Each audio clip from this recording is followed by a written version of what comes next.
چالو ہے۔ ایک چھوٹی سی تقریر پیش کرنا چاہتا ہوں۔ میری تقریر کا عنوان ہے قیامت حق ہے۔ جن باتوں پر ایمان لانا اور دل سے یقین کرنا اور حق جاننا ضروری ہے، ان میں قیامت بھی ہے۔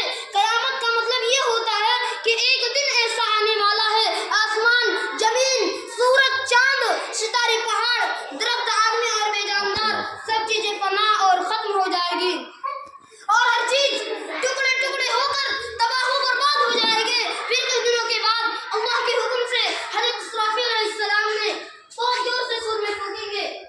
اس کی وجہ سے آدمی زندہ ہو جائیں گے، جو قبروں میں دفن ہیں وہ بھی اٹھ کھڑے ہو جائیں گے اور اللہ کے سامنے پیش کیا جائے گا۔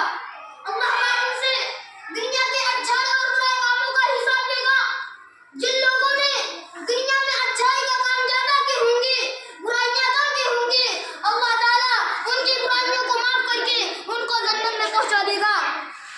اور جن لوگوں نے برائیاں زیادہ کی ہوں گی، نیکیاں کم کی ہوں گی، اللہ تعالیٰ ان کو دوزخ میں ڈال دے گا اور اسی میں جلتے رہیں گے۔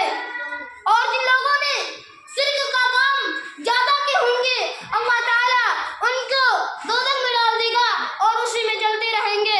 اب آخر میں اللہ رب العالمین سے دعا ہے کہ ہم سب لوگوں کو دوزخ سے عذاب سے بچائے اور جنت الفردوس میں جگہ دے۔ السلام علیکم ورحمۃ اللہ وبرکاتہ۔ ماشاء اللہ۔